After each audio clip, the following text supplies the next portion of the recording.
पिछले कुछ दशकों से जब भी भारत की सुरक्षा की बात आती है तो दुनिया के नक्शे पर एक छोटा सा हिस्सा हमेशा हमारी सबसे बड़ी कमजोरी की तरह दिखाया जाता है। सिलीगुड़ी कॉरिडोर, यानी वो 22 किलोमीटर की पतली सी पट्टी जिसे हम चिकन नेक कहते हैं। चीनी थिंक टैंक हमेशा से दावा करते आए हैं कि जंग की सूरत में वो इस गर्दन को मरोड़कर पूरे नॉर्थ ईस्ट को भारत से अलग कर देंगे। लेकिन पिछले 3 साल में भारतीय सेना ने यहां एक ऐसा साइलेंट ऑपरेशन चलाया है जिसने इस पूरे नैरेटिव को बदल दिया है। अभी 2 दिन पहले तक रक्षा गलियारों में खबर थी कि भारत ने इस गलियारे की ऑपरेशनल चौड़ाई को 22 से बढ़ाकर 42 किलोमीटर तक सिक्योर कर लिया है। लेकिन पिछले 24 घंटों में आ रही नई रिपोर्ट्स और ग्राउंड सोर्सेज के मुताबिक सेना ने इस पूरे घेरे को अब बढ़ाकर 48 किलोमीटर तक पहुंचा दिया है। बिना किसी शोर शराबे के अचानक ये नंबर कैसे बदल रहे हैं और इसके पीछे भारतीय सेना का क्या मास्टर प्लान है, आज हम इसी इनसाइड स्टोरी को सीधे फैक्ट्स के साथ डिकोड करेंगे। सबसे पहले समझिए कि ये इलाका इतना संवेदनशील क्यों है।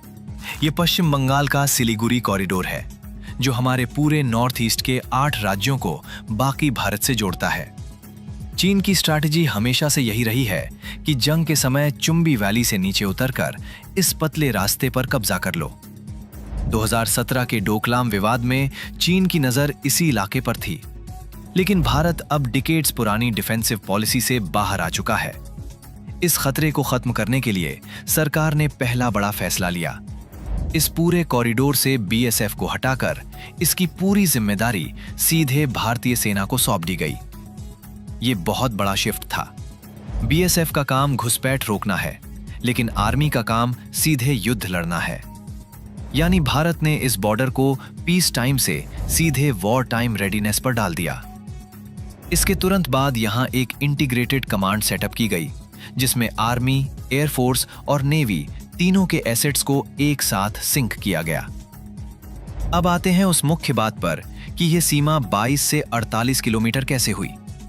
दरअसल सेना ने जब इस पूरे कॉरिडोर का रीसर्वे किया तो पता चला कि कागजों पर जो 22 किलोमीटर की चौड़ाई थी उसके आसपास का एक बहुत बड़ा हिस्सा बेहद दुर्गम था। वहां घने दलदल, नदियां और उबड़-खाबड़ वादियां थीं जहां पहले हमारी कोई प्रेजेंस नहीं थी। पिछले 3 सालों में भारतीय सेना ने बिना किसी शोर शराबे के इन बेहद मुश्किल इलाकों में नई चौकियां बनाई, पक्की सड़कें बिछाई और अपनी परमानेंट तैनाती कर दी। इसी डेड जोन को एक्टिव करने की वजह से पहले ये सुरक्षित गलियारा 42 किलोमीटर हुआ और अब हालिया रिपोर्ट्स के मुताबिक आसपास के स्ट्रेटेजिक कॉरिडोर्स को आपस में जोड़ने के बाद ये सुरक्षित दायरा कुल 48 किलोमीटर तक फैल चुका है।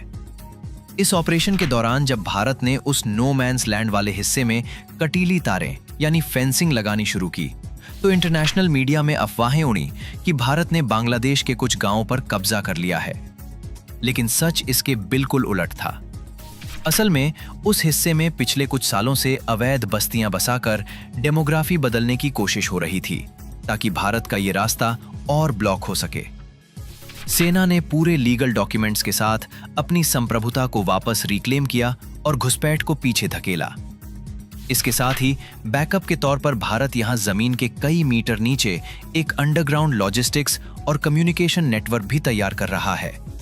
यानी अगर युद्ध के समय चीन ऊपर की सड़कों को मिसाइल से टारगेट भी करता है तो भी जमीन के नीचे से हमारी सप्लाई बिना रुके नॉर्थ ईस्ट तक पहुंचती रहेगी। तो जो चिकन नेक कभी भारत की कमजोरी था, आज वो भारतीय सेना की वजह से एक अभेद्य किला बन चुका है जिसे हिलाना अब चीन के लिए नामुमकिन है। जियोपॉलिटिक्स और देश की सुरक्षा से जुड़ी ऐसी ही सटीक खबरों के लिए चैनल को सब्सक्राइब जरूर करें। मिलते हैं अगले वीडियो में। जय हिंद।